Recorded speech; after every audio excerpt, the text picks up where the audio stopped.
कुछ क्वेश्चंस मुझे वापस से बताने हैं। बोलो online students, can we start? Yes sir. Yes sir. चलो ठीक है, तो हम हमारे रिवीजन को कंटिन्यू करते हैं।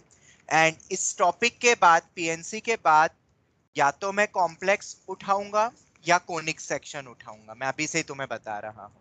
और कॉम्प्लेक्स में भी पार्ट 2 पे हमारा फोकस ज्यादा रहेगा, ठीक है, क्योंकि पार्ट 1 तो पूरी एनसीईआरटी थ्योरी है, पार्ट 2 पे फोकस ज्यादा रहेगा। मैंने लेक्चर नोट शायद नहीं भेजे, पर लेक्चर जरूर भेज दिए हैं, पार्ट 1 पार्ट 2 दोनों के। तो जितना जल्दी हो सकता है कॉम्प्लेक्स का वो हमें लेके चलना है। और कोनिक के मैंने नोट्स अपलोड कर दिए हैं, एक बार मैं बता देता हूं सभी को। हाँ बेटा, ज्योमेट्री का पूरा पार्ट, उसके नोट्स भी मैंने नोट्स भी शेयर करे कि नहीं करे हैं, रुको एक सेकंड में देख लेता हूँ। नहीं करे तो वो मैं पार्ट 2 के जरूर नोट्स शेयर कर दूंगा मैं, ठीक है।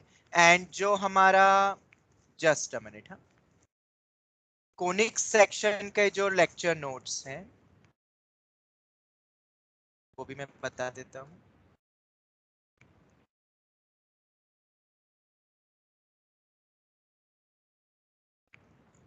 जैसे FR01 में तुम जाओगे तो मैंने MS टीम पे मैंने अपलोड करे हैं, ठीक है।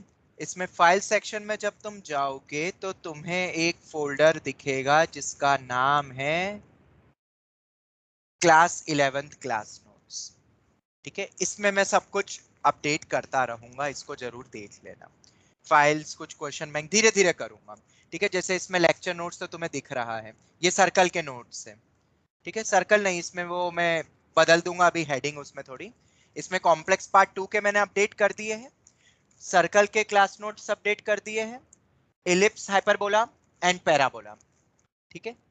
सबको समझ आ गया ऑनलाइन स्टूडेंट्स? इतने सब मैंने अपडेट Yes. कर दिए हैं। और इनके जो लेक्चर्स है वो भी मैंने शेयर कुछ के कर दिए, कोनिक के में मैं शेयर कर दूंगा, लिंक भेज दूंगा। तो तुम्हारे पास नोट्स भी रहेंगे, लेक्चर्स भी रहेंगे, तुम्हें जिसकी हेल्प लेनी है तुम ले लेना। उसमें लेक्चर 2 लेक्चर 3 ऐसा लिखा रहेगा। तो जब तुम नोट्स पढ़ रहे हो लेक्चर 2 में ये वाली चीज समझ नहीं आ रही है, तुमने अपने खुद के नोट्स में भी वो नहीं लिखा हुआ है, नहीं समझ आ रहा है, फटाफट लेक्चर ओपन करो, रीड कर लो। Best way to revise.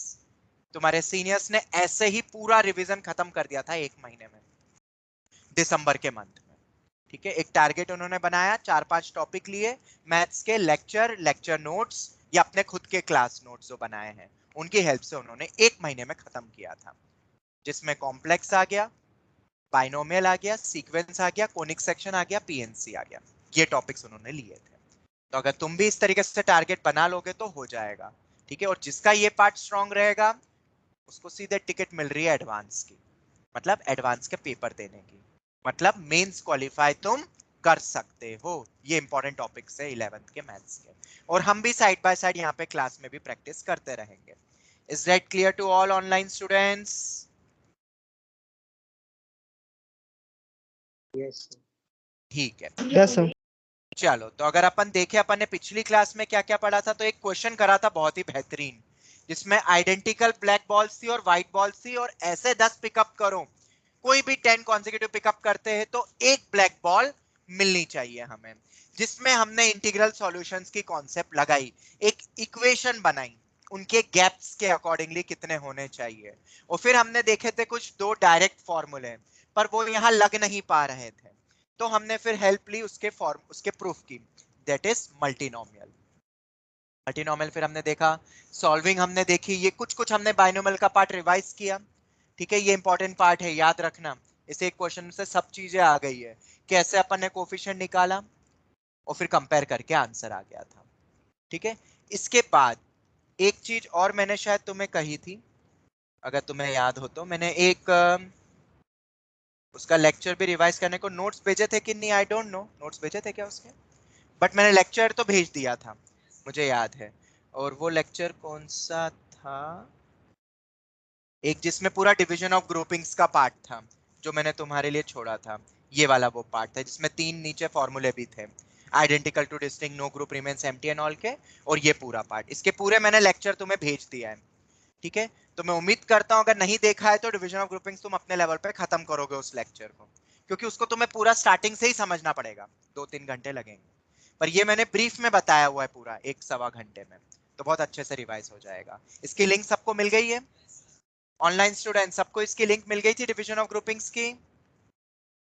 Yes sir. Yes. चलो ठीक है, तो अब हम कंटिन्यू कर लेते हैं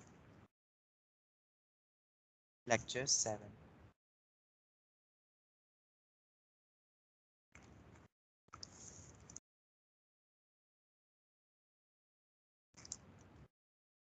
क्वेश्चन लिखो।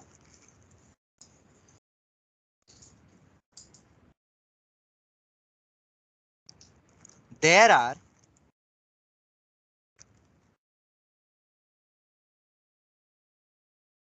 there are 5 balls, comma 6, नहीं सॉरी 5 black balls कर लेना, 5 black balls, 6 white balls, 4 green balls। पिछली बार जैसे क्वेश्चन करा था उसी टाइप का है, बस थोड़ा सा अलग किया है मैंने, यहाँ पे चेंज किया है। There are 5 black balls, 6 white balls and 4 green balls, full stop. Balls are identical except the colours. Colours को छोड़ के सभी बॉल्स किस तरीके से दिख रही है? आइडेंटिकल। मतलब ये 5 आइडेंटिकल ब्लैक बॉल्स, ये अपने अलग टाइप की white identical black white balls हो गई इस टाइप से, full stop. If number of ways of arranging number of ways of arranging these balls in a row so that if we select any 5 consecutive balls, समझ आ रहा है ना? Same type का ही question हो रहा है ये, consecutive balls, क्योंकि वो वैरायटी इंपॉर्टेंट थी इसलिए मैं एक और उस टाइप का आज करवा रहा हूं, पर ये फटाफट करना। If we select any 5 consecutive balls, there is at least one black ball। एक एटलीस्ट ब्लैक बॉल होनी ही चाहिए। इसको इस एन करके कर दो कैपिटल एन, तो एन की वैल्यू पूछी, क्योंकि इफ करके था ना।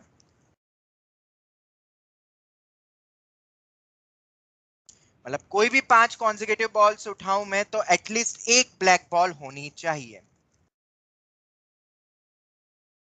मेरे पास 5 है ब्लैक वाली, 6 है व्हाइट वाली और 4 है ग्रीन वाली। अगर पिछला क्वेश्चन तुम्हें याद है पिछली क्लास का तो ये क्लिक कर सकते हो। बनाओ इक्वेशन, सोचो कैसे अपन ने उसको इनिशिएट कर रहा था। वो स्टार्ट, आयुष्मान तुमने पूछा था ना वो स्टार्ट कैसे सोचे, तो अब लगा इसी क्वेश्चन में वो वाला दिमाग।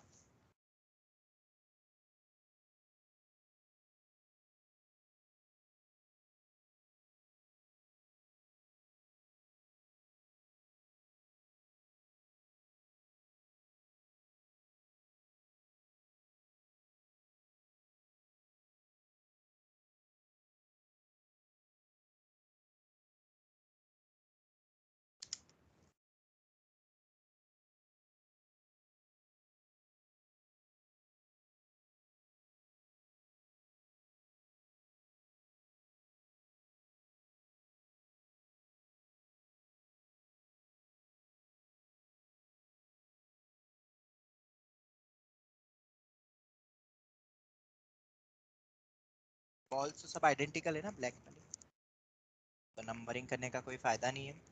बी बी बी और बी, ठीक है, ये मेरी ब्लैक बॉल्स हैं। अब इसके बीच में कुछ व्हाइट ग्रीन रखनी है, ठीक है, और इधर भी। पर कितनी में रख सकता हूं? ऐसे रखना है कि यहाँ पे क्या 4 से ज्यादा बॉल्स हो सकती है क्या? नहीं, क्योंकि अगर मैंने 5 अगर रख दी यहाँ पे और वही 5 उठा ली कॉन्जिक्यूटिव, तो क्या मुझे ब्लैक मिली? नहीं मिली।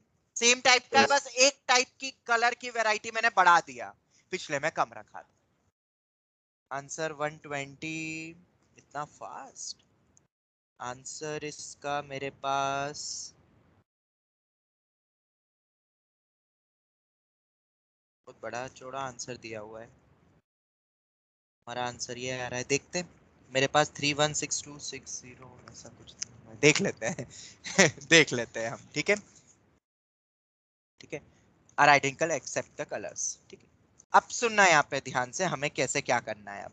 तो अपन ये जगह को मान ले कुछ मतलब x1 मान ले नंबर ऑफ बॉल्स, इधर मान लेते कुछ x2, इधर मान लेते कुछ, इधर मान लेते कुछ x4 और इधर मान लेते कुछ x5 और इधर x6 नंबर ऑफ बॉल्स जो कि व्हाइट या ग्रीन में से रहेगी। तो ये कंफर्म है ना कि x1 plus x2 plus x3 up to x6 total कितना होगा, 10 होगा। 6 ग्रीन 6 व्हाइट 4 ग्रीन की मदद से जो 10 मिलेगी बॉल्स, इनके बीच में रखना है। पर कंडीशंस लगी हुई है क्या, अब व्हाइट ग्रीन ब्लैक के एस्पेक्ट में तो हमें सेम जैसी दिख रही है, मतलब हमें कोई मतलब नहीं व्हाइट हो ग्रीन हो, बस एक ब्लैक आनी चाहिए 5 कॉन्सेक्यूटिव उठाने में। तो x1 कहां से कहां हो सकता है, मिनिमम तो 0 स्टार्टिंग ब्लैक से हो जाए 0 to 4। और मैक्सिमम 4, मैक्सिमम 4 तक जाएगा, 5 में रख नहीं सकता हूं वरना वो 5 उड़ गई तो गड़बड़ हो जाएगी, व्हाइट ग्रीन उठ जाएगी फिर तो ब्लैक तो मिलेगी नहीं। तो ये कंडीशन लग गई है। हम डायरेक्ट फॉर्मूला लगा सकते हैं, नहीं लगा सकते हैं, क्योंकि अगर तुम डायरेक्ट फॉर्मूला लगाओगे तो फिर मैक्सिमम वाली कंडीशन लगी ना यहाँ पे। ये अपन ट्राई भी करके देखते हैं, जिससे कि मैंने 10 मुझे लाना है, अगर मैं पॉजिटिव इंटीग्रल का सॉल्यूशन का फॉर्मूला लगाता हूं तो मिनिमम कितने जाएंगे, मतलब मैक्सिमम कितने दे मिल सकता हूं मैं, मैं लिख भी देता हूँ ना यहाँ पे 4 5 और 6, मान लो 4 तक तो जा रहा है, 5 वाला बन सकता है 5 6 7 8 9 10 बन सकता है। इससे एक चीज समझ आ रही है, 6 रख सकता हूं। अगर मैं डायरेक्ट सोचूं positive integral solution of getting 10 तो 6 7 8 9 10 11 नहीं पॉसिबल है।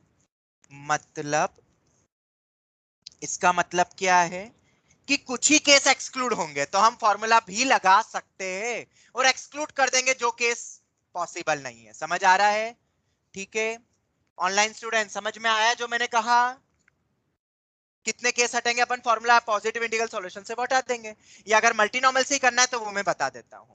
बट अब यहां पे एक थोड़ा सा ट्विस्ट और किया है मैंने, इन बीच वाली जगह पे हमें व्हाइट ग्रीन रखना है ना, यहां भी कुछ रखेंगे व्हाइट ग्रीन, इधर सब में रखेंगे व्हाइट ग्रीन, तो व्हाइट और ग्रीन तो अपने आप में अलग अलग है ना, तो वो तो डिस्टिंक्ट है, तो उनका अरेंजमेंट अलग होगा ना, बिल्कुल होगा। ब्लैक के बीच में कैसे भी रखो व्हाइट ग्रीन चलेगा, क्या मैं ऐसा बोल सकता हूँ, और ब्लैक का आपस में अरेंजमेंट तो वन ही होगा। क्या मुझे यहाँ पे एक चीज और ये मल्टीप्लाई करनी चाहिए कि नहीं, 10 फैक्टोरियल बाय 6 फैक्टोरियल 4 फैक्टोरियल, हमें बॉल्स रखना है और व्हाइट ग्रीन अपने आप में एक identical of one kind identical of other kind, बाकी कैसे भी रखो टोटल 10 फैक्टोरियल 6 फैक्टोरियल 4 फैक्टोरियल आना ही चाहिए। ऑनलाइन स्टूडेंट समझ में आया कि नहीं कि ये एक्सप्रेशन और आएगा, पिछली बार नहीं आया क्योंकि सब एक ही कलर की थी, एक ही वे है उनको कैसे भी रखो, और यहाँ दो अलग अलग टाइप की है। तो अरेंजमेंट क्योंकि जब तुम रखोगे इनके बीच में, ये तो नंबर ऑफ बॉल्स है, पर सर यहाँ पे 2 रख दी यहाँ 3 रख दी, अरे इन जनरल तो टोटल 10 ही रखोगे ना बॉल, और उनका आपस में अरेंजमेंट ये तो फिक्स मान लो, उसके बीच में कैसे भी रखो। समझ आ रहा है ऑनलाइन स्टूडेंट, समझ में आया कि नहीं कि ये एक्सप्रेशन और क्यों आएगा। Yes. Yes sir. Yes sir. बस ये वाला ही एक लॉजिक था, मैंने थोड़ा सा चेंज किया, थोड़ा सा चेंज। अब तो इस टाइप के क्वेश्चंस में कमांड हो जाएगी ना, ये बहुत इंपॉर्टेंट वैरायटी है, क्योंकि जब ये आएगा कुछ ही बच्चे क्रैक कर पाएंगे, इस टाइप का क्वेश्चन नहीं क्लिक होता है। ये कौन सोचेगा इनके बीच में नंबर ऑफ बॉल्स के अकॉर्डिंग एक इक्वेशन बनाऊं, ऑब्वियसली नहीं सोच सकते हैं। कुछ ही बच्चे सोच पाएंगे, मतलब हम वो वैरायटी देख रहे हैं। अब ये वाला बेटा, बेटा बहुत इजी है। ये गड्ढा है कोई सा, खाली जगह है, ये भी खाली जगह है, ये भी खाली जगह है, ये भी खाली जगह है, और एक और खाली जगह है। तुम्हें कुछ चीजों को यहाँ पे प्लेस करना है, यहाँ पे यहाँ पे यहाँ पे, कैसे भी करो। तो कितने वे में कर सकते हो अगर सब अलग अलग है तो, मान लो मेरे पास 20 चीजें जिनको यहाँ पे अरेंज करना है, तो 20 फैक्टोरियल ही करोगे ना। इन जगह से हमें कोई लेना देना नहीं है, ये तो खाली जगह है, मैंने बोला ना। अरे कुछ चीजों को अरेंज करना है, बीच में खंबे आ गए कुछ कुछ, समझ आ रहा है ना, करना वही है अरेंज, तो वही 20 फैक्टोरियल वे में ही होगा ना। पर उसमें कुछ सेम है तो उतने फैक्टोरियल से डिवाइड करते हैं ना, याद है ये चीज, जितने सेम उतने फैक्टोरियल से ऑफ वन काइंड, कोई दूसरा सेम है तो। अब समझ आया, पिछली बार मैंने सेम टाइप की व्हाइट बॉल्स दे दी थी तुम्हें, तो व्हाइट तो सब एक ही जैसी है, उनका अरेंजमेंट तो वन ही होता है ना, क्योंकि हमें क्या करना है क्वेश्चन में, अरेंज करना है। अगर सब आइडेंटिकल होती तो एक ही वे, जैसे ब्लैक को तुम कर रहे हो क्या सिलेक्ट किया कुछ अरेंज, नहीं, वो तो सब एक जैसी आइडेंटिकल बोली गई है, ठीक है। उनके बीच की जगह के लिए अपन ने ये देखा, क्योंकि कहीं पे भी कितनी भी वॉल आ सकती है, वो अलग है। और फिर जब तुमने जगह सोच ली, फिर उनका आपस में अरेंजमेंट बॉल्स का तो आपस में हो सकता है ना टोटल, तो ये पक्का आना चाहिए। Is that clear? Online student सबको समझ आ गया कि ये फैक्टर, ये टर्म क्यों आनी चाहिए? Yes. Yes. चलो ठीक है, वेरी गुड। तो अब तुम्हें पता ही है कैसे करते हैं अपन कोएफिशिएंट ऑफ, पहले एक बार मल्टीनोमियल से बता देता हूं। इन एक भी नहीं हो, एक हो, दो हो, नहीं मैक्सिमम कितना जाएगा, चार जाएगा, चार। और पावर में कितना जाएगा, सबका उतना ही है, इक्वली बोला गया है, कुछ और कंडीशन तो है नहीं, तो एक दो तीन चार पांच छह। कोई और कंडीशन होती कि स्टार्ट में हमें हमेशा ब्लैक रखना है, तो पहला वाला फिक्स हो जाता। अब वो मल्टीनोमियल में तुम अपने अकॉर्डिंग कर लेना, फिर अगर किसी एक आध का कोई अलग से बोला जाए तो यहाँ सब एक जैसे, कितनी भी वॉल रखो, 0 से लेके 4 तक में। अब इसको सॉल्व करना है। अब इसको सॉल्व कैसे करेंगे, एक्स टू 0 तो 1 है, तो इट्स अ जीपी। जीपी का फॉर्मूला क्या होता है, ए मतलब 1, आर कितना है x, 1 minus r raise to n वाला कर रहा हूँ, टर्म्स होगी 5, क्योंकि एक्स टू 0 से स्टार्ट हो रहा है, अपॉन में 1 माइनस आर, पावर में 6, 1 minus x raise to 5 power में 6, 1 माइनस एक्स की पावर में -6, एक्स रेस टू 10 का कोएफिशिएंट। याद रखना वो आखिरी में ये मल्टीप्लाई करना है 10 factorial by 6 factorial 4 factorial.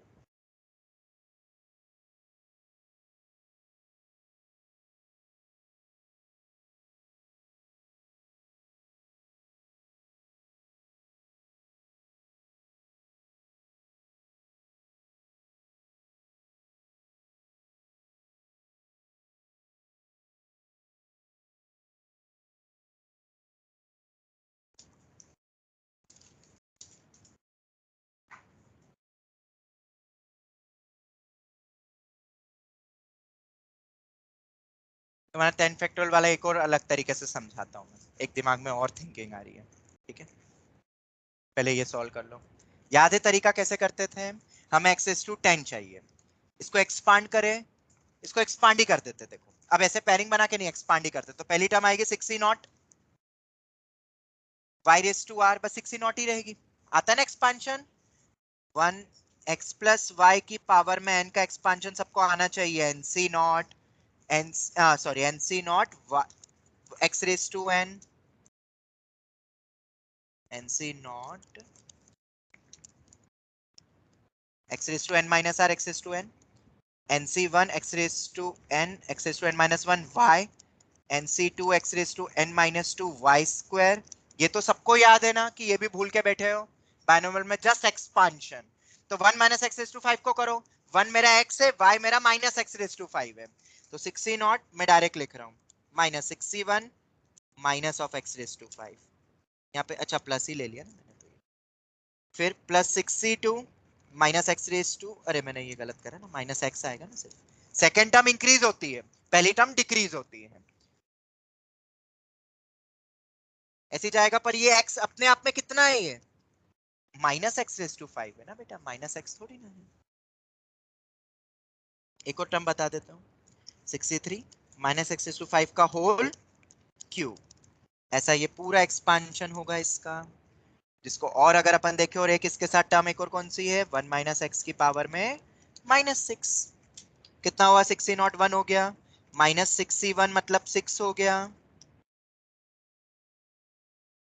X raise to 5 plus 62 minus x raise to 5 का होल स्क्वायर, माइनस का होल स्क्वायर कितना हो जाएगा, ये तो 1 हो जाएगा, एक्स रेज टू 10, ये माइनस हो जाएगा 15, 63 x raise to 15 and so on, यही होगा ना एक्सपांशन। और इसमें हमें कौन सा कोफिशिएंट चाहिए, एक्स रेज टू 10, तो ये आगे के कोई भी मतलब के है क्या, नहीं, क्योंकि इसमें तो एक्स की पावर बढ़ती हुई जाती है हमें पता है, तो ये अब सबसे मल्टीप्लाई होगा, पहले से होगा तो 1 माइनस एक्स की पावर में -6 minus 6 x raise to 5, 1 minus x की पावर में -6, 62 एक्स रेज टू 10 बाहर ही है, 1 माइनस एक्स की पावर में -6, चलो क्या था फॉर्मूला, 1 माइनस एक्स की पावर में माइनस एन में एक्स रेस टू के का कोएफिशिएंट होता है N plus k minus 1 C के। यही पढ़ा है, सी के यही पढ़ा है ना शायद, यही बताया हुआ है। तो पहले में कितना चाहिए, एक्स रेस टू 10 का कोएफिशिएंट निकालना है ना अपन को, coefficient of x raise to 10। तो पहले वाले में से एक्स रेस टू 10 का कोएफिशिएंट निकालने के लिए हम के को कितना रखेंगे 10, और n कितना है 6, तो 6 प्लस 10 माइनस 1 सी 10, ये टर्म आएगी। माइनस 6 तो ऑलरेडी है, एक्स रेस टू 5 ऑलरेडी है, तो इसमें से कितने उठेंगे कि 10 आएंगे 5, तो 5 और चाहिए, तो अब इसमें के 5 हो जाएगा, n तो अभी भी मेरा 6 है, n plus k minus 1 C k, C k. ठीक है, इसको n plus r minus 1 C r minus 1 से मत क्लिक करो, मतलब क्लिक, वो अलग है फॉर्मूला, ये अलग है। Plus 6c2 already, excess to 10 already, तो अंदर से तो कांस्टेंट उठाना है, मतलब k की वैल्यू कितनी लेनी, मुझे 0 लेनी है, n मेरा 6 है, तो n प्लस के माइनस 1 सी, तो कितना हो गया 15c 10 minus 6 times of 10c5 plus 6c2 times of 5c not, और इस पूरे एक्सप्रेशन में आगे क्या मल्टीप्लाई करना है, ये मैं और समझा देता हूं एक बार, ये इंपॉर्टेंट है फैक्टर जो बच्चे भूल जाएंगे, ये मेरा आंसर आ जाएगा। Online students any doubt? Sir वो 15C10 से माइनस क्यों हुआ? माइनस क्यों हुआ, अरे ये वाला पूरे एक्सप्रेशन में से एक्सेस टू 10 चाहिए ना, या माइनस ऑलरेडी एक्सपांशन आता है कि नहीं? हाँ यस सर यस। ठीक है, ये हो गया, बहुत अच्छा क्वेश्चन है, मैं फिर स्ट्रेस दे रहा हूँ इस वैरायटी पे, 2 करवा दिए हैं मैंने अब, ठीक है, अब बनना चाहिए ये, ठीक है। 11th में थोड़ा टफ लगता है, पर अब थोड़ा दिमाग ज्यादा चल रहा है। 11th में जनरली यही चीज बहुत सबसे टफेस्ट होता था, ये सोचना, वो कैप एंड और वो सब, पर अब शायद थोड़ा इजी लगे तुम्हें, ठीक है, और जब तुम रिवीजन करोगे तो तुम्हें और चीजें इजी लगेगी, देखना। मुझे पिछली बार के बच्चों ने एक दिया था फीडबैक कि सर यही लेक्चर जब हम वापस देख रहे हैं तो सर एक ही बार में समझ में आ रहा है, जो पहले 10 बार में समझ में नहीं आता था, मतलब आईक्यू लेवल बढ़ा है, इससे समझने की शक्ति बढ़ गई है, एक ही बार में क्विक होते जा रहा है। अब जो पहले तुम्हें 10 बार समझाना पड़ता था वो अब तुम एक बार में समझ जाते हो, ये माइंड का ग्रूम होना होता है, ये वक्त लगता है। चलो खैर ये हो गया। अब एक चीज फिर से मैं बताता हूं कि ये 10 फैक्टोरियल बाय 6 फैक्टोरियल 4 फैक्टोरियल क्यों आया, ठीक है, बट उसके सर पहले, हाँ बोलो बेटा। सर ये 15C10 अभी भी समझ नहीं आया। 15 से 10 नहीं आया बेटा, मुझे एक्सेस टू 10 चाहिए ना, यस सर। एक्सेस टू के का कोफिशिएंट क्या होता है, ये होता है ना n प्लस के हाँ यस सर माइनस, ठीक है समझ आ गया। सब में वही लगाया है, बस अब कुछ कितने x की पावर चाहिए वो हमने देख लिया, ये माइनस एक्स एंड ऑल ये सब उसके एक्सपांशन से आ रहा था। पिछली बार हमने डायरेक्ट ही कंपेयर करा था, इसको एक्सपांड करके लिख दिया था जनरल टर्म और इसके, और जनरल टर्म से बना रहे थे। इस बार मैंने एक को एक्सपांड ही कर दिया और सबसे मल्टीप्लाई करके फिर अपन ने निकाल लिया, तुम्हें जो चीज सही लगे, ठीक है। पर अब लग रहा है ये फटाफट हो जाएगा 3-4 मिनट में क्वेश्चन, कल हमने पूरा लेक्चर 1 घंटा लगाया था, अब मेरे ख्याल से ये फटाफट कर सकते हो तुम, ठीक है। चलो एक चीज और यहाँ पे बतानी थी मुझे, मेथड 2, वो जो सॉल्विंग वाली चीज थी ना, कितने वेरिएबल थे, 6 वेरिएबल थे ना, मैं लिख देता हूँ x3 x4 x5 x6, कितने रखने थे टोटल, 10 रखने थे, एंड 10 टोटल होनी चाहिए, 10 स्पेसेस हमें चाहिए के बीच में जो जो भी है, ये स्पेसेस के लिए फाइटिंग हो रही है, और फिर बॉल रखने का तरीका वो 10 फैक्टोरियल बाय वो था, ठीक है। स्पेसेस के लिए फाइटिंग हो रही है कि ब्लैक के बीच में कितनी स्पेसेस में मैं वो बॉल रखूं, ठीक है। तो मैक्सिमम में कितनी रख सकता हूं और मिनिमम वो हमने देखा, ये आगे, ठीक है। ऑनलाइन स्टूडेंट्स इतना समझ आता है? यस। यस ठीक, सर। अब सुनना ध्यान से, अब सुनना, सॉल्विंग का एक और तरीका बताता हूं, एक और तरीका। ये कंडीशन दी हुई है ना, ठीक है। मैं क्या कर रहा हूं,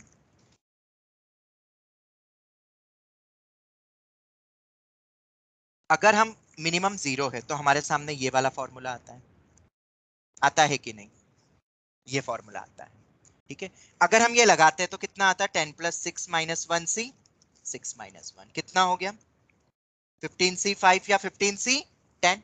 देखो यहां से भी वो टर्म आई होगी, दिखा, मतलब कुछ कैंसलेशन हो रहा है, एड सब्ट्रैक्ट जो भी है वो क्यों करना पड़ा, क्योंकि अभी मैं बताऊंगा अभी यहाँ पे।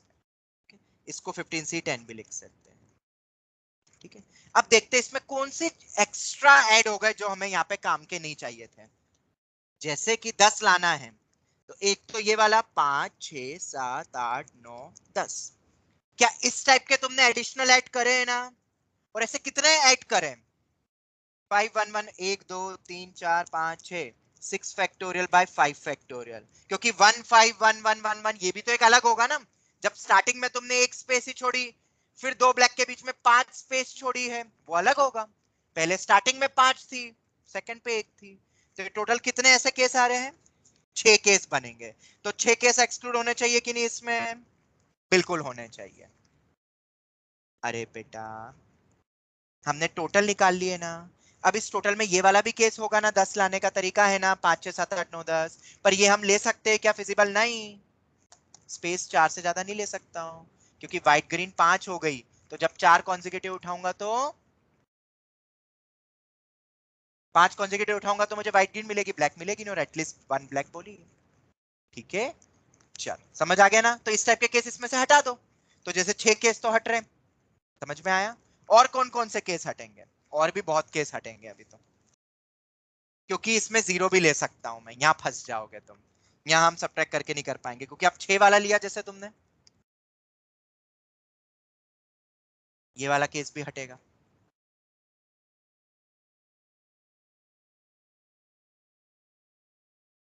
अरे बहुत सारे केस हट जाएंगे, 721 0 0 0, थक जाओगे तुम।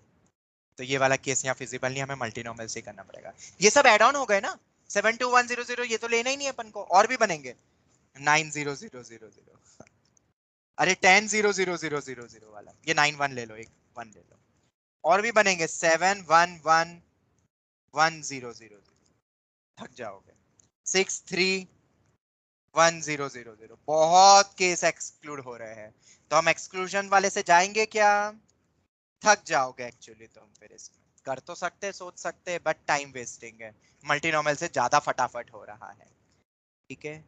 Is that clear, online students, is that clear to all, yes sir. ठीक है।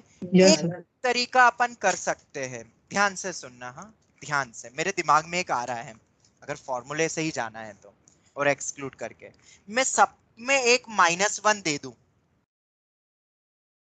मैं सब में एक -1 दे दूं, -1, तो ओवरऑल में यहाँ पे 15 कर दूं, देखते जाना अभी मैं क्या कर रहा हूं, और इसको मैं लिख रहा हूं x1 -1 को मैं कैपिटल X1 बोल रहा हूं, x2 -1 को मैं कैपिटल X2 बोल रहा हूं, ऐसे दिमाग में आ रहा है मेरे, x6 -1 को मैं कैपिटल X6 बोल रहा हूं। अब ये जो कैपिटल वाले हैं, ये जो कैपिटल वाले हैं उनका सम 15 आना चाहिए, कितने, 15 नहीं, 6 जाएंगे ना, 6 जाएंगे तो 16 हो जाएगा। अब बताओ x1 की मिनिमम वैल्यू कितनी होनी चाहिए, 1, अरे 1 ही होगा ना ये तो मिनिमम, जब x1 अपना मिनिमम 0 है, -1 करके करा ना, तब जाके तो अपन को मिलेगा, तो अपन ये वाली एक इक्वेशन भी बोल सकते हैं 16, और इसमें सभी क्या होंगे, xi मिनिमम 1 होंगे। नहीं नहीं, सुनो सुनो सुनो सुनो, हाँ देखो इधर, मुझे मिनिमम 0 यहाँ पे था ना रिक्वायरमेंट, मैंने इसको -1 दिया है, तो यहाँ पे ऐड कर दिया, ठीक है। देखो सॉल्यूशन उतने ही रहेंगे, मैं तुम्हें बताता हूँ, अगर सिर्फ इतना होता है x1 = 10, ठीक है, x1 + x2 = 10, ऐसे लिखता हूँ, दो का मैं समझाता हूँ, मिनिमम 0 है ना, मैंने क्या करा, 12 करके लिख दिया, क्या सॉल्यूशन में फर्क पड़ेगा, वही सेम ही सॉल्यूशन आने वाला है। अब बस मैं यहाँ लिख देता हूँ x1, x2 > 1, तो केस तो उतने ही बनेंगे, नहीं समझ में आया? देखो इधर, अगर ये मिनिमम 1 होता और ये इक्वेशन होती तो तुम क्या करते, 1 दे देते दोनों को, तो दे दो 1 दोनों को, तो ओवरऑल में कितने कम हो जाते, 10 हो जाते। हाँ तो वही रहा है ना आंसर, यहाँ पे देखो ना वही आ रहा है, ग्रेटर देन इक्वल टू 0। अरे वही सेम ही हो रहा है, ग्रेटर देन अपन ने कर दिया ना 1, तो उसको उतने दे दो, तो अब उससे क्या होगा, ये एक सही पॉइंट है जो तुम देख रहे हो, इस वे में जा रहा हूँ थोड़ा उल्टा। तो अब मिनिमम तो कितने हो गए, 1, और मैक्सिमम कितने हैं, 4। पर अब इससे क्या दिक्कत होगी वो सुनना, मैक्सिमम 5, 5 है, नहीं नहीं नहीं, ये तो 4 ही रख सकते हो ना बॉल्स तो बीच में। पर इसमें एक दिक्कत क्या हो जाएगी, क्योंकि अब ऐसे केसेस बढ़ जाएंगे, अब तो 16 चाहिए ना, और मिनिमम 1, तो अब फिर से वही बनेंगे 9, एक एक अब और भी बन जाएंगे, तो अल्टीमेटली सब्ट्रैक्शन वाले से हम नहीं कर पाएंगे। और अगर ये क्वेश्चन आता है तो मेथड 2 यहाँ पे क्या हो गई है, फेल। ओवरऑल फॉर्मूला क्या सब्ट्रैक्ट कर दूं, वो नहीं हो पाएगा, और हमें यहाँ पे अब मल्टीनोमियल लगाना ही पड़ेगी, और कोई चारा नहीं। मैंने कोशिश बहुत करी डायरेक्ट फॉर्मूला लगाने की, पर नहीं लगेगा, तो मल्टीनोमियल से ही जाना है। ठीक है, अब तुम्हारा पॉइंट आता है कि वो कैसे 10 फैक्टोरियल बाय 6 फैक्टोरियल 4 फैक्टोरियल लिखा था ना अपन ने, ये वाला पार्ट, इसको मैं एक तरीके से एक्सप्लेन करता हूं। मुझे क्वेश्चन याद आ रहा है तुम्हारे एनसीईआरटी का, अब तुम बोलोगे सर एनसीईआरटी भी नहीं पढ़ी थी। एक क्वेश्चन है जो मैंने डिस्कस भी करा था, एंडिंग एंडिंग में शायद एक डिस्कस करा था, एक बहुत अच्छा क्वेश्चन है पीएनसी का, जिसमें स्पेसेस के अकॉर्डिंग लेंथी अपन को एक क्वेश्चन था, क्या सर, वो भी बहुत लेंथी क्वेश्चन है। लेंदी नहीं, उसमें मैंने शिफ्ट करके एक था, किसी एक एक्सरसाइज का, no two P R permutation word पे ही था शायद, नहीं एक था एनसीईआरटी का क्वेश्चन, अब मेरे पास बुक नहीं, वरना मैं वो क्वेश्चन भी डिस्कस कर लेता। किसी के पास एनसीईआरटी की बुक है पीएनसी की, अगर निकाल सको तो दे देना मुझे, मैं बता दूंगा वो चीज भी। देखो अब ये एक्सप्लेनेशन, अभी इसका तो समझो, of 10 factorial by 6 factorial 4 factorial, समझना ध्यान से, ठीक है। ये तो ब्लैक बॉल वाले हैं ना ब्लॉक्स,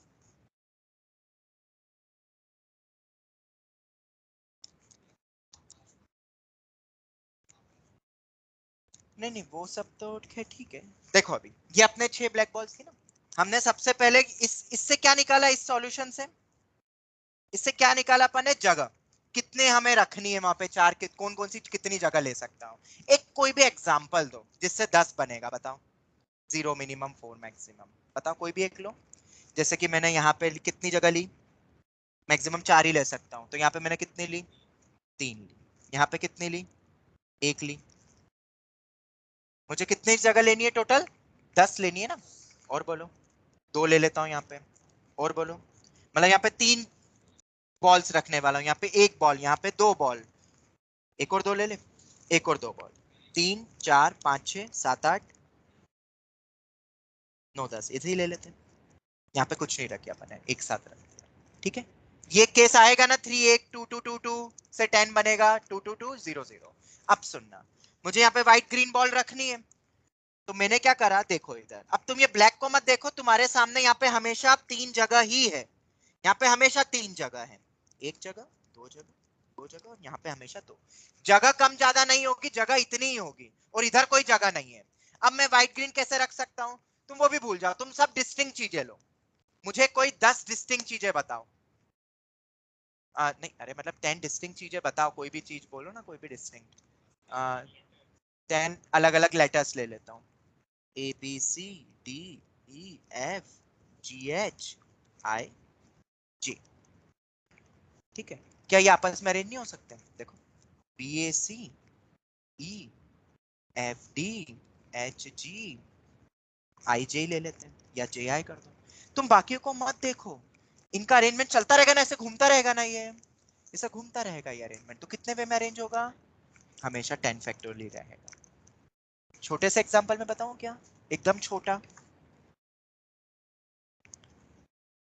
2 ही है जैसे, ठीक है। तो जैसे 10 फैक्टोरियल आया, अब जैसे यहाँ पे अपन को टोटल, अपन को कितना लाना है सम करके, x1 plus x2 plus x3 अपन मान लेते हैं सम 3 ही लाना है जैसे, ठीक है। और मिनिमम कितना है सब, 0 है। ठीक है, तो तुम जगह कैसे सिलेक्ट कर सकते हो, बोलो 2, 1 और एक भी जगह नहीं लूं। ठीक है, ऐसे और भी बनेगी जगह। मान लो तुमने 2 और 1 वाला लिया, तो 2 1 वाला मतलब यहाँ पे 2 जगह है, यहाँ पे 1 जगह है। कोई भी 3 चीजें रखोगे आप, ए बी जी, यहाँ पे तो बी अपना ऑलरेडी है वो वाला, तो ठीक है। अब जी बी ए भी रख सकता हूँ ना, बी ए जी भी रख सकता हूँ। भले ही बीच में यहाँ पे ब्लैक ब्लैक है, पर ये तो आपस में अलग अलग होगा ना, अगर सब डिस्टिंक्ट है तो अरेंजमेंट ही तो हो रहा है एक तरीके से। ठीक है, अब उसमें अगर कुछ सेम है तो फैक्टोरियल से डिवाइड कर दो, ये आएगा ये आएगा। पिछले में आया नहीं क्योंकि सब बॉल सेम थी। क्लियर हो गया ये भी चीज? हाँ बोलो। ये तो फेल हो गया, इसको तो हटा ही दो ना। वो रहने दो, अभी रहने दो, वो भूल जाओ। अपन ट्राई कर रहे थे पर इतना कॉम्प्लेक्स से भी वो नहीं बना, तो छोड़ ही दो ना, काम का ही नहीं है वो चीज। ठीक है, पर इतना तो पता ना, अगर मिनिमम 1 से स्टार्ट हो रहा है तो 1 दे दो, तो उधर ओवरऑल से कम हो जाएंगे। वो चीज आती है ना, कि वो भी नहीं आती है? हाँ, हाँ मतलब वही तो, ओवरऑल में कम हो जाएगा ना फिर। जैसे तुम यहाँ पे 5 लोग हो, मिनिमम सबको 2 रोटी देनी है, और टोटल मेरे पास 20 रोटी, तो सबको 2 2 देके मिनिमम ओवरऑल में कम कर दूं ना मैं, और सब मिनिमम फिर 0 आ जाएंगे, और 0 वाला फिर फॉर्मूला लग जाएगा। ठीक है, वो आता है ना, तो नेगेटिव वाला कोई काम का नहीं है। ठीक है, और ये ऊपर वाला मल्टीनोमियल। तो ये सभी बच्चों को अब समझ आ गया है? क्या अब हम आगे बढ़ सकते हैं? बोलो।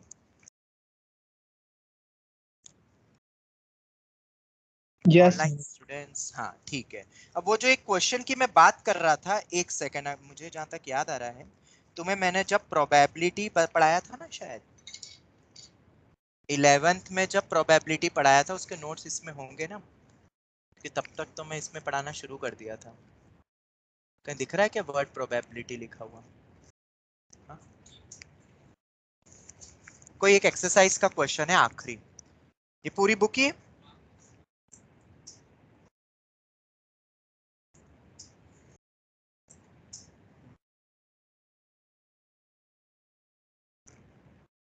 पीएनसी खोला है ना, हाँ। एक क्वेश्चन है इसका बहुत बढ़िया, हाँ परम्यूटेशंस, याद आ गया, मतलब मुझे याद था। एक अच्छा क्वेश्चन है जो डिस्कस किया था मैंने फिर, एनसीईआरटी का एक बहुत ही बेहतरीन क्वेश्चन जो तुम एक्सपेक्ट कर सकते हो मेंस में। ठीक है, जिसका केसेस से जाओगे बहुत लंबा है, पर कुछ डिफरेंट वे बताया था, देखो अब शायद किसी को याद आए। एंड में बताया था, in how many ways can the letters of the word of word, इसमें 2 पार्ट तो बहुत इजी है, तीसरा ही पार्ट मेन है। Letters of word permutations, S और लगाया हुआ है, परम्यूटेशंस बी अरेंज्ड इफ, देखना हाँ, there are always 4 letters between P and S. अब समझ में आया? ये भी कुछ वैसे ही हो गया, बीच में उतने रखने हैं। और अब तुम कैसे करोगे, सोचो। तुम कैसे सोचते हैं इसको, सोचो एक बार सोचो, बोलो मत कोई भी। एनसीईआरटी का क्वेश्चन है जो मेंस एक्सपेक्टेड है, तो एनसीईआरटी लेवल की चीज तो बननी चाहिए सबसे। और क्या 12th में नहीं पूछ सकते अभी स्कूल एग्जाम में इस टाइप का क्वेश्चन प्रोबेबिलिटी में? अरे बिल्कुल पूछेंगे यार, क्यों नहीं पूछेंगे। जब एनसीईआरटी 11th का है तो 12th में प्रोबेबिलिटी में पूछ लेंगे, नीचे टोटल नंबर ऑफ वर्ड्स रख देंगे, बन गया प्रोबेबिलिटी का क्वेश्चन। फिर तुम बोलोगे बहुत टफ क्वेश्चन आया। पी और एस के बीच में एग्जैक्टली 4 लेटर्स होने चाहिए, उस वे में तुम्हें नंबर ऑफ वर्ड्स बनाने हैं। ठीक है, हाँ कुछ याद आ रहा है? प्रोबेबिलिटी के वक्त शायद बताया था, मेरे को लग रहा है एंड के वक्त एकदम, या पीएनसी के आखिरी लेक्चर में पढ़ाया हो, मुझे याद नहीं।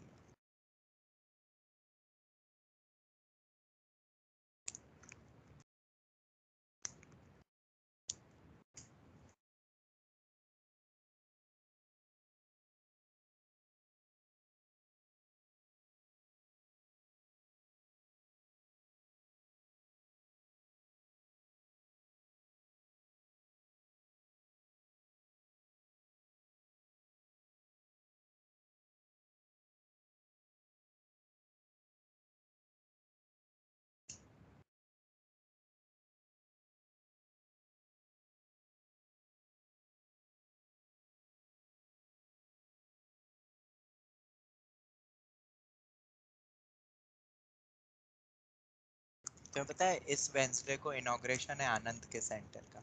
आकाश आनंद में भी अब जा रहा है, आनंद नदियाद, उसका इनॉग्रेशन है इस वेंसडे उस सेंटर का। एक भरूच में भी खुलने वाला है एक सेंटर, बहुत ज्यादा सेंटर्स होने वाले हैं अब। क्या ये वाला 9th में? अच्छा तो अब तो बताओ, अब तो 12वीं में आ गया, आ गया आंसर। चलो देख लेते हैं। In how many ways can the letters of the word permutations be arranged such that there are always 4 letters between P and S? अब तुम्हारा दिमाग क्या कहता है वो मैं बता दूं कि P और S को छोड़ दो तो 1 2 3 4 5 6 7 8 9 10 10 लेटर्स है, पर उसके अंदर 9 तो अलग है, डिस्टिंक्ट है, और एक अपने दो अपने पास क्या है, मतलब 8 तो अलग अलग ही है, और 2 मेरे पास टी है, मतलब टोटल 9 लेटर्स डिस्टिंक्ट हो गए। तो अब उसमें क्या है, मान लो यहाँ पे अंदर एक ही टी जाता है, तो पहले तो तुम्हें फिर 9C4 करना पड़ेगा, और बाकी एक टी उधर होगा, फिर उनका अरेंजमेंट सभी का, पर पी और एस फिक्स रहेंगे हमेशा, पर पी और एस और पी ये अपने दो वे में अरेंज हो सकते हैं, ऐसा थोड़ा बोला कि पहले पी एस हो। अब उसके बाद मान लो अंदर 2 टी यूज कर रहे हो, तो फिर उसमें 2 केस बनेंगे, फिर ऐसे पूरा दिमाग में आता है, पर इतना कुछ नहीं सोचना है क्योंकि ये एक एनसीईआरटी का क्वेश्चन है।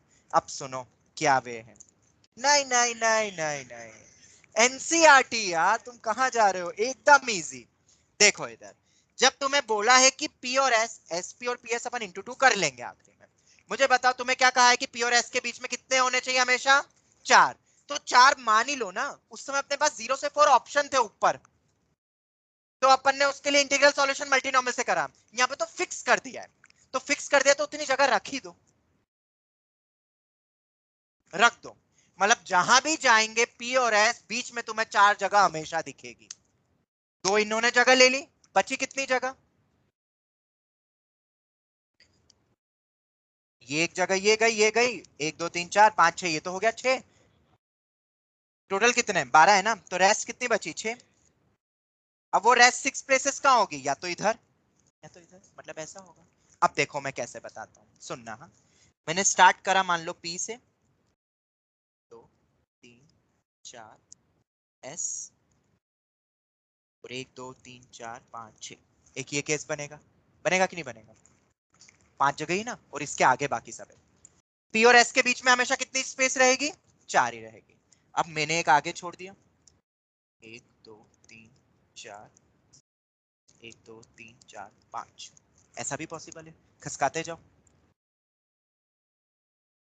1 2 3 4 एस, 1 2 3 4, मतलब ये वैसे कर दूं। ऑनलाइन स्टूडेंट समझ आ रहा है केसेस, ये मैंने पढ़ाया था, आई डोंट नो कितनों को याद है, या तो यस प्रोबेबिलिटी के उसमें देखना या पीएनसी के वक्त देखना। अब 3 जगह छोड़ दे आगे, फिर पी, 1 2 3 4 एस, 1 2 3 5, 1 2 3 4, वैसे तो डायरेक्ट भी बता सकता था, बट मैं ऐसा पूरा तुम्हें बना के बता रहा हूँ ताकि तुम फील कर पाओ। ये हो गया 1 2, ये हो गया 1 2 3 4 5, बीच में 4 ही रहेंगे, अभी बस जगह हो रही है, अभी रखा नहीं है, समझना। हाँ, जो पहले हम मल्टीनोमियल से निकाल रहे थे, क्या यहाँ मल्टीनोमियल से भी हो जाता क्या, समझेंगे, वो भी चीज समझेंगे, वो भी समझेंगे अगर लंबा आ गया तो। अब एनसीईआरटी का क्वेश्चन है, और अगर मैं करवा रहा हूँ तो पोस्टमार्टम तो होगा, फिर वो कोई भी क्वेश्चन हो। ठीक है, 2 हो गए, बिना पोस्टमार्टम करे मजा भी नहीं आता ना मुझे, पूरे डेप्थ तक चले जाओ। हाँ मतलब जितना टाइप बन सकता है सब बता दो, पूरा 1 घंटा, मतलब मुझे तो ऐसा लगता है, पता है, जैसे वो इंग्लिश में जिनका डिबेट और जिनका स्पीकिंग अच्छी होती है ना, पब्लिक स्पीकिंग, उनको कोई भी टॉपिक दे दो वो 6 घंटे तक बोल सकते हैं। और मेरा क्या है, अब उसमें इतना नॉलेज नहीं है, क्योंकि फिर उसमें आपका जीके अच्छा होना चाहिए, रोज पेपर पढ़ो ये पढ़ो, बट कोई बात नहीं, मुझे मैथ्स में कोई एक क्वेश्चन दे दो, मैं उसी पे पूरा लेक्चर निकाल सकता हूँ, पूरा लेक्चर निकल जाएगा, इतनी चीजें सीखोगे। पिछली बार भी तो एक ही क्वेश्चन करा था, आज भी वही चल रहा है घूम फिर के, घुमा फिरा के अलग अलग तरीके से, और देखो एनसीईआरटी भी आ गई बीच में, हो गए। 1 2 3 4 5 6, 1 2 3 4, ये हो गया। बोलो इन सातों में चीज फुलफिल हो रही है जो क्वेश्चन में बोला है, exactly 4 letters in between P and S. तो वो कैसे रख सकता हूं मैं टोटल 12 लेटर्स को, टोटल 12 है ना, इस वे में रख सकता हूं मैं। ठीक है, अब सुनना कौन कौन से लेटर्स बच गए, ई पर म्यू टे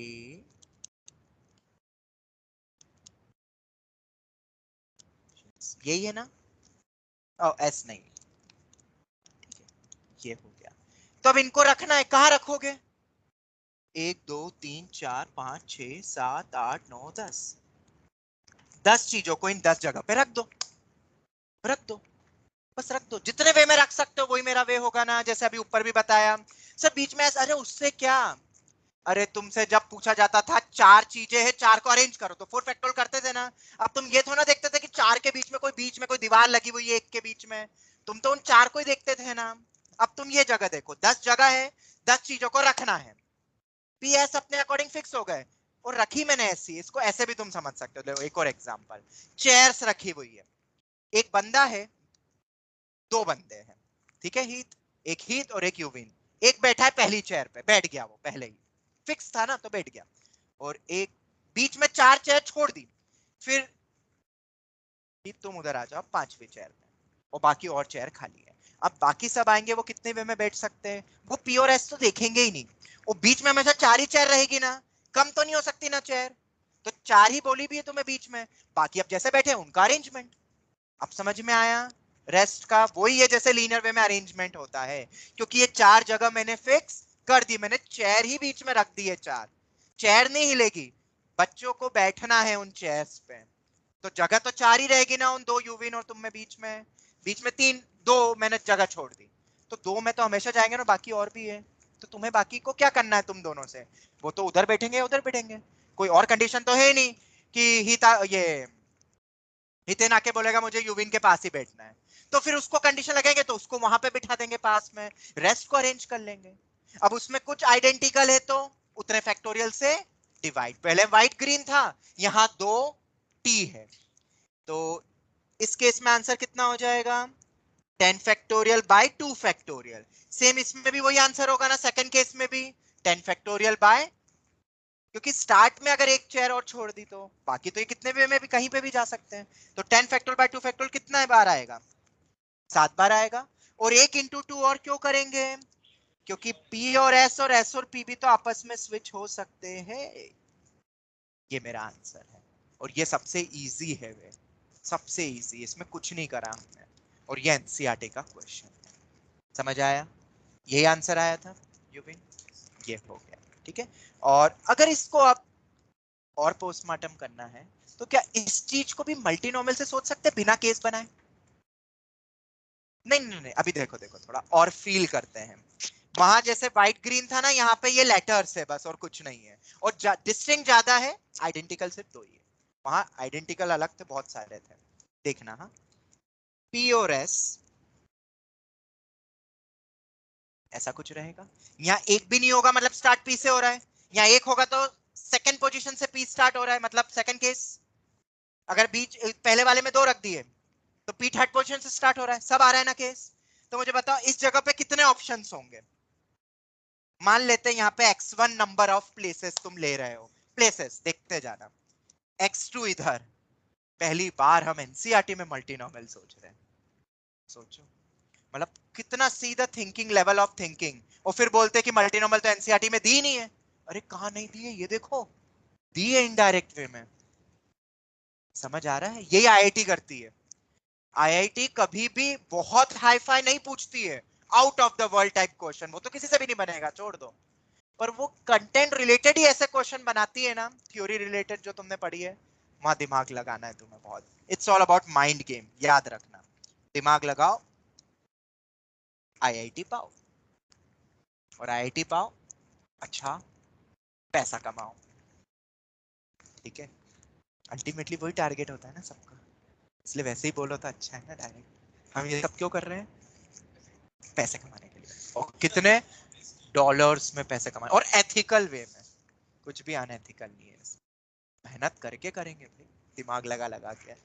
तो x1 x2 और x3 ये 3 मान ले जगह, और x2 में फिक्स कर दिया है कि x2 हमेशा कितना रहेगा 4। अब अपने पास कितने टोटल 10 थी ना, 2 p और s हटा तो 10 प्लेसेस थी, तो x1 plus x2 plus x3 किसके बराबर होगा 10, देखते जाना, ठीक है। और x2 हमेशा 4 ही होगा, तो उतने दे दो उसको। तो अब x1 x3 में टोटल कितना होना चाहिए 6 लाना चाहिए। तो 6 वे में कितने ला सकते, तो इनकी मिनिमम कंडीशन क्या है, कोई कंडीशन नहीं है, मिनिमम 0 और अधिकतम कितने भी, और कोई कंडीशन तो बोली नहीं है यहाँ पे कि कोई पिकअप थोड़ा करना है कि एटलीस्ट एक वो आना चाहिए टी, ऐसा कुछ वैसा तो कुछ है। तो दोनों की मिनिमम कितनी है 0, तो अब तो गिन भी सकते हो तुम, ठीक है। टोटल वरना तो अपन ऐसे देख लेते हैं, n plus r minus 1 c r minus 1, 7c1 मतलब 7, 7 आया है ना बेटा, तो ये 7 आ गया। अब देखते जाना, p और s जरूरी तो था नहीं, sp भी हो सकते, वो डिस्टिंक्ट है। उस समय वो ब्लैक आइडेंटिकल थी, उस समय वो ब्लैक आइडेंटिकल थी, अब वो ब्लैक भी अलग अलग मान लो, एक बड़ी ब्लैक एक छोटी ब्लैक वैसा, तो अरेंजमेंट p और s का आएगा 2 फैक्टोरियल। हाँ हाँ, ये हो गया। अब जो बच गई ये जगह, अब मुझे रखना है बाकी अल्फाबेट्स को, और वो सब आइडेंटिकल है क्या, नहीं। अगर वो आइडेंटिकल होता, पीएसपी आइडेंटिकल होता, तो सिर्फ 7 आंसर होता जो पिछली क्लास में देखा था, सिर्फ इंटीग्रल सॉल्यूशन निकालने जगह के अकॉर्डिंगली। इनटू 10 है ना टोटल, और उसमें 2 सेम है। अब समझ आया, इससे ज्यादा हिच नहीं समझा, एक एनसीईआरटी से समझा दिया। अब तो तुम एक एक चीज समझ गए होगे, पर तुम्हारे कारण शायद बाकियों के लिए भी बहुत अच्छा रहा। अरे भाई ये कौन सोचेगा, किसी ने सोचा था ये कि एनसीईआरटी क्वेश्चन में मल्टीनोमियल, और अगर ये जो समझ गया उसके लिए तो ऊपर वाले क्वेश्चन अब हलवा लगेंगे उसको। बोलो, जगह वही, कॉन्सेप्ट वही है, वहां बस बॉल बोले मतलब चल कुछ और रहा एप्लीकेशन, पर करना अल्टीमेटली यही है। ऑनलाइन स्टूडेंट्स सुन रहे थे कि सो गए थे बीच में? यस सर सुनिए। करें हाँ तो x1 plus x2 plus x3 is equals to 10 के बाद बताएंगे।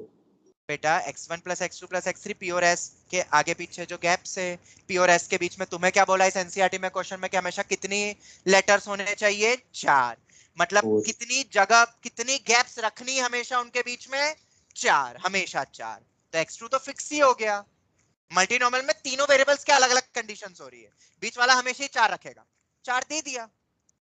टोटल में से ही दूंगा ना, है तो टोटल 10 जगह ही 10 ही चेयर है, जिसमें से 4 चेयर उन दोनों के बीच में ही रखनी है, हमेशा फिक्स कर दिया है, तो उसमें अपने पास पॉसिबिलिटी खत्म हो जाती है।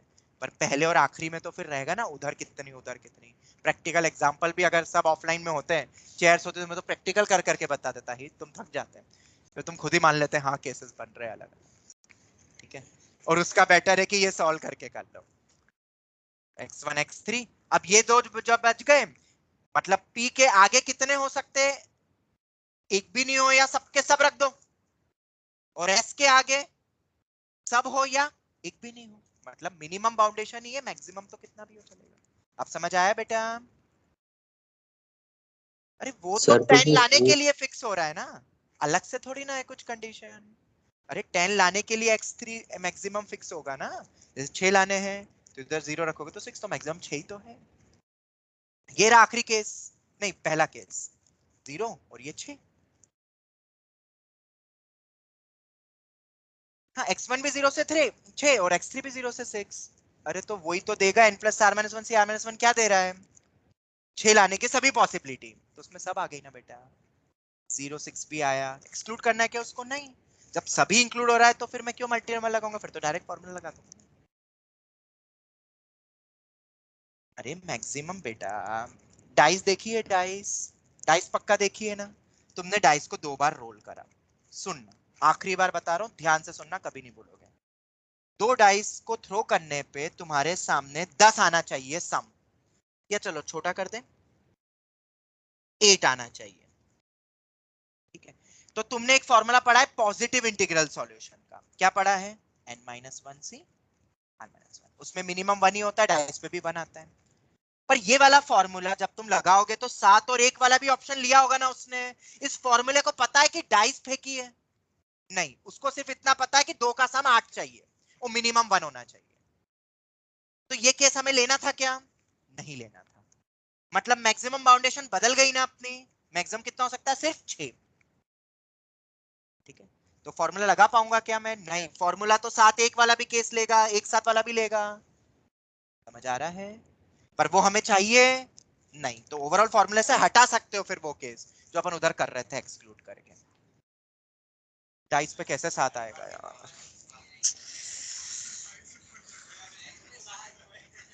नहीं आ सकता ना। पर फॉर्मूले को पता है कि तुमने डाइस फेंकी है। फॉर्मूले को थोड़ी ना पता है भाई, फॉर्मूला गूंगा है, उसको कुछ समझ नहीं आता। उसको तो पता है 10 2 का सम चाहिए 8, मिनिमम 1 चाहिए, फॉर्मूला लगा के आंसर दे देगा। पर वो ये वाले केसेस भी ले रहा है जो हमें नहीं चाहिए।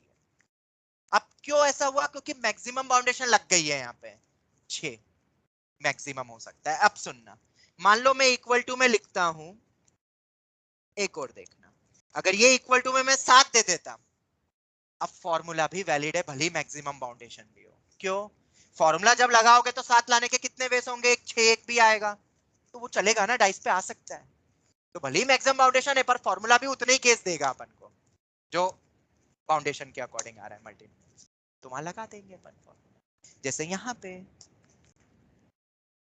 अलग से कुछ और थोड़ा बोला कि x1 4 से बड़ा नहीं हो सकता है। जो भी तुम x1 x3 की वैल्यू ले रहे हो इस फॉर्मूले के थ्रू, वो सब केस पॉसिबल है। वही तो 7 केस बताए बेटा, वही 7 केस या बना बना के बता दे क्योंकि एनसीईआरटी का क्वेश्चन था। अब क्लियर हुआ? मिनिमम का टेंशन नहीं होता है, मिनिमम में तो उतने दे दो, मैक्सिमम में सब थोड़ा सा गड़बड़ हो जाता है। ठीक है? हाँ, ऑनलाइन में किसी को कोई डाउट? No sir. कहाँ पे? नहीं, मैंने तो वहां डाइस बोल ही दिया ना, डाइस पे मिनिमम 1 तुम्हें पता ही है, तभी तो n-1 वाला लगाया, पॉजिटिव इंटीग्रल वाला, उसका भी फॉर्मूला पता है। तुम्हें अगर नॉन नेगेटिव वाला लगाना है तो मैं क्या करता, एक एक दे देता पहले और फिर 0 पे आ जाता, फिर कर लेता सब। तो सब घूम फिर के सब कर सकते हैं। ये पहली बार पढ़ाया मैंने, पता है, मैंने, मुझे भी नहीं पता था कि ये ऐसा कहीं पे जाएगा। हर साल कुछ अलग वे में पढ़ाता हूँ, ये तो फिर भी थोड़ा इजी था। ठीक है, और एक और वो भी तरीका, सिलेक्ट करो 4 जगह में रखो, दिस इज एनसीईआरटी क्वेश्चन। और अगर जाना ही थोड़ा अच्छा सोचना है तो ये ऐसा सोचो, मजेदार, सामने वाला ही घूम जाएगा पूरा। वो सिलेक्शन वाले में 4 जगह सिलेक्शन, वो तो फिर भी मेहनत करके समझ सकता है बच्चा। ये तो मतलब सीधे भाई खत्म करो, मुझे नहीं पढ़ना, ही नहीं, मुझे तो छोड़ देगा पढ़ना। पर अच्छा पॉइंट था ये। ठीक है, अब इसमें पता है और कितने ट्विस्ट एंड टर्न हो सकते हैं? अरे बहुत ट्विस्ट कर दो यार इस एनसीईआरटी के क्वेश्चन में। पी और एस के बीच में एग्जैक्टली अभी 4 बोले थे ना लेटर्स, तुम्हें मैंने बोल दिया पी और एस के बीच में एग्जैक्टली 4 हो, एस और एन के बीच में एग्जैक्टली 1 हो, तो बस इतना बोला जाए तो 2 वाले आ जाएंगे, तो अपने पास 4 गैप आ रही है अब। तो 4 गैप के अकॉर्डिंग इधर तो कोई कंडीशन नहीं है, या उसमें बोलते स्टार्ट ऑलवेज विथ पी, सुनना, हाँ, तो इधर मिनिमम कितना हो जाएगा? वो 0 ही रहेगा फिर, तो वो एक वेरिएबल ही हटा दो एक तरीके से। और अगर स्टार्ट विथ पी बोला है तो इंटू 2 फैक्टोरियल मत कर देना फिर, पीएस का एसपी। नहीं, मैंने कंडीशन दी है अभी, वैसा दिया है मैंने। ठीक है, कि पी और एस के बीच में 4 होंगे, एस और एन बीच में नहीं है, वो अलग ही है।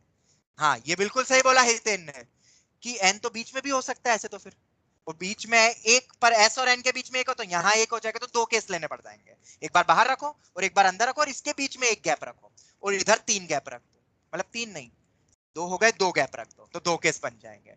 मतलब there are huge possibilities in this type, और जो जेई पूछ सकती है बेटा, ज्यादा बनेंगे तो तुम केसेस में उलझ जाओगे। और आईआईटी पता ही है तुम्हें, एक से ज्यादा सॉल्यूशन वाले क्वेश्चन पूछती है, तुम्हें समझ आ ही गया है, या हमने जितने भी मैंने तुमसे डिस्कस करे हमेशा एक से ज्यादा सॉल्यूशन बताया आईआईटी के पीवाईक्यू। तो ये एक बहुत बेहतरीन क्वेश्चन है, जहां नॉर्मल भी सोच सकते हैं, केसेस बना बना के भी सोच सकते हैं, या थोड़ा सा मल्टीनोमल यूज कर लेंगे। तो डायरेक्टली मल्टीनोमल है भी नहीं एनसीईआरटी में, क्वेश्चन पूछा एनसीईआरटी लेवल से भी हो रहा है, पर उसका एक इजी तरीका मल्टीनोमल मेथड 2 हमने जो एक्स्ट्रा पढ़ा है। जैसे कि मैट्रिसेस में कैरेक्टरिस्टिक इक्वेशन कहीं नहीं है सिलेबस में, पर उससे क्वेश्चन आसान हो जाते हैं, हमने करे भी है, याद करा है 3x3 का भी characteristic equation, if you remember. नहीं है तो नोट्स उठाओ, नहीं याद आ रहा है तो लेक्चर नोट्स देखो, वो भी याद नहीं आ रहा तो लेक्चर वापस से देखो कैरेक्टरिस्टिक इक्वेशन का। यू हैव एवरी प्लेलिस्ट, नहीं है तो वहां जाके तुम मेरे उस पे जाके भी देख सकते हो।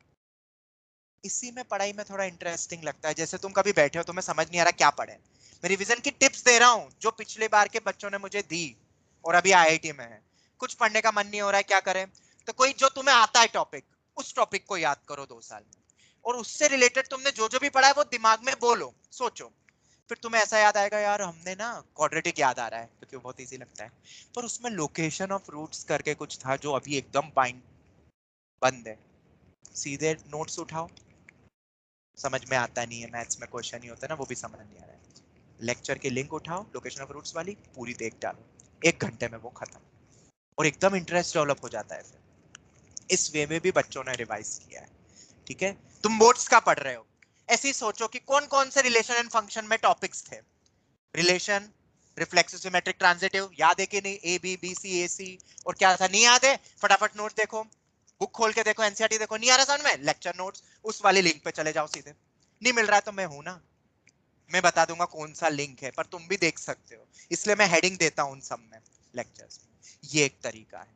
फिर तुम्हें याद आ रहा है कि सर इनवर्स, हाँ, तो इनवर्स से रिलेटेड घूम घाम के वहां चले जाओ, अभी तुमने कल एआईटीएस दिया, क्या तुम्हें पता है कि पेपर 1 या पेपर 2 में एक इनवर्स बेस इंटीग्रेशन पे क्वेश्चन आया है, क्या तुम वो डिकोड कर गए थे, स्क्वायर रूट क्यूब रूट वाला, स्क्वायर क्यूब रूट एक आया है शायद, जहां तक मैंने अभी पेपर ढंग से देखा नहीं है, ठीक है, वो क्लिक नहीं हो रहा है, या तुम्हें पता है हमने इंटीग्रेशन में इनवर्स लगाया है और 4-5 क्वेश्चन करे हैं हमने, नहीं याद आ रहा है, सीधे उस लेक्चर नोट्स पे जाओ, पहले तो नोट्स बनाए तो फटाफट वो 4-5 चीजें देख, समझ नहीं आ रहा है लेक्चर देख लो फटाफट, ये टेक्निक है रिवाइज करने की, क्योंकि तुमने बहुत पढ़ा है क्लास में, बहुत कुछ पढ़ा है, वो भी चीजें याद रहे तो पेपर तब भी तुम अच्छा कर दोगे, फोड़ दो, ठीक है, तो टेक्निक्स होती है रिवीजन की बेटा, मजा आएगा तुम्हें फिर पढ़ने में, फिर चाहे वो बोर्ड लेवल का भी कोई टॉपिक क्यों ना हो, तुम उसको एडवांस की तरह ही समझो ना वो टॉपिक को, और जो जो भी चीजें हमने पढ़ी है सब कर लो, फिर तुम्हें बहुत बाकी चीजें हलवा लगेगी, फिर ये तो क्या एनसीईआरटी तो यूं हो जाएगी, तो टेक्निक्स लगाओ बेटा, ठीक है, चलो टाइम तो हो गया है शायद ना, ठीक है, चलो खैर हम आगे अब और कंटिन्यू करेंगे, ठीक है, पर आई होप तुम्हें ये क्वेश्चन, ये वैरायटी अब अच्छे से हो गई है, मतलब अब तुम इंटीग्रल सॉल्यूशन में उलझोगे नहीं, एक क्वेश्चन मैं तुम्हें देता हूं जिसके 2 तरीके बताए थे, और वो दोनों तरीके हम देखेंगे, जिसमें एक तरीका था गैप मेथड के थ्रू और एक मेथड था ये इंटीग्रल सॉल्यूशन, और वहां पे जाके अपन इंटीग्रल सॉल्यूशन को फिर खत्म करेंगे। कौन सा था वो क्वेश्चन, किसी को याद है, एनीवन रिमेंबर दैट क्वेश्चन, नहीं याद आ रहा, कोई बात, देयर आर, कराया है पिछले साल, देख लेना, 10 इंटरमीडिएट, अभी भी याद नहीं आया, मतलब तुमने नोट्स नहीं पढ़े अभी तक, स्टेशंस, देयर आर 10 इंटर, इस पे पूरा एक लेक्चर गया है अपना समझते हुए, ठीक है, अब यही तो क्वेश्चन है जो आएंगे पेपर में यार, यही है वो वर्थफुल वाले क्वेश्चंस जो सब पढ़ाया हुआ है, ठीक है, एक एक घंटे अपन ने दिए भाई इन क्वेश्चंस पे, तो रिवीजन पे अब हम उतना नहीं दे सकते यार, बहुत मजबूरी है, पढ़ा तो मैं सब दूं, मुझे तो मजा ही आता है, अलग अलग तरीके से निकाल दूंगा, पर वक्त की कमी है, 2 महीने बाद जेई मेन से क्या करोगे, तुम टर्म टर्म कर रहे हो, वो तो है ही, मेरे को वो 2 महीने बाद का जेई मेंस भी दिख रहा है जिसमें बहुत सारे बच्चे शायद तैयार नहीं होंगे, तो यही तो मौका है छक्का लगाने का, मतलब परसेंटाइल बढ़ा देने का, जब कंपटीशन कम, परसेंटाइल तो बढ़ जाएगा, पेपर देने मान लो 100 बच्चे थे टोटल, गए सिर्फ 4 देने, वो परसेंटाइल सिस्टम है, तो चौथा भी जो होगा वो कितना अच्छा परसेंटाइल लाएगा तुम देख, तो ये चीज रहती है, जब अच्छे बच्चे मान लो नहीं दे रहे हैं या वो तैयार नहीं है, तो वो तो कम मार्क्स लाएंगे, तुमने तैयारी करी है, आखिरी फेज तक तो हर बच्चा तैयार हो जाएगा भाई, टर्म 2 के एग्जाम के बाद तो हर बच्चे को 12वीं आएगा, नहीं आएगा क्या एनसीईआरटी, अरे पास होने के लिए उसने तो रात दिन एक करा ही होगा ना, तुम भी उतने ही करके जाओगे, तो तुम में और उसमें फर्क क्या है फिर, तुम सोचो मैं गुड सीटी अच्छा कर लूंगा, अरे गुड सीटी तो हर बच्चा करेगा जो 12वीं पढ़ के जा रहा है, जो 12वीं बोर्ड के लिए पढ़ रहा है, तो इसलिए तो वहां कंपटीशन हाई हो जाती है, और वही कंपटीशन कम रहती है जेईई मेन के फर्स्ट फेज में, इसलिए मैं तुम्हें बार बार कह रहा हूं एक प्रॉपर टाइम टेबल बना के रिवीजन करो खुद, ठीक है, 10 इंटरमीडिएट स्टेशन है बिटवीन ए टू बी, हमें ट्रेन को स्टॉप करना है कितने पे? ट्रेन शुड स्टॉप एट ए और बी के बीच में 4 intermediate stations.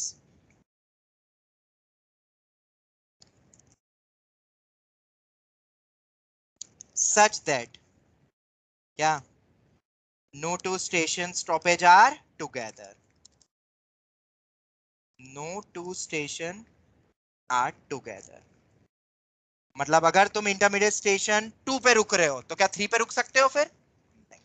अब ये इंटीग्रल से भी हो सकता है, शायद तुम क्लिक कर जाओ, और ये गैप मेथड के थ्रू भी होता है। हम गैप मेथड को यहां से लेंगे, स्टार्ट करेंगे, और नेक्स्ट क्लास में मतलब कल गैप मेथड वाले पार्ट को भी पूरा खत्म करेंगे। ठीक है, डिवीजन ऑफ ग्रुपिंग्स तुम पे छोड़ा है, फॉर्मूला बेस्ड और पिछली क्लास में, और ये इंटीग्रल सॉल्यूशन पूरा मैं बता रहा हूँ। अब ये एप्लीकेशन सीखने हैं अपन को सब। ठीक है, एक दिन इंक्लूजन एक्सक्लूजन पे भी लगाएंगे, लेंगे वो भी क्लास। ठीक है, बट ये वीक आखिरी वीक रहेगा पीएनसी का रिवीजन टिल संडे मैक्सिमम बता रहा हूं मैं, इससे ज्यादा वक्त नहीं देंगे, फिर अपन कोनिक और कॉम्प्लेक्स पे आ जाएंगे। ये करना, no two stations are together, अपना दिमाग लगाओ, और 2 मेथड है, दोनों मेथड सोचना। ठीक है, और 2 मेथड है इसलिए जेई एक्सपेक्टेड है, और आ चुका है 2020 में गैप मेथड पे इस टाइप का क्वेश्चन आ गया है, 2020 में, इस साल नहीं आया है।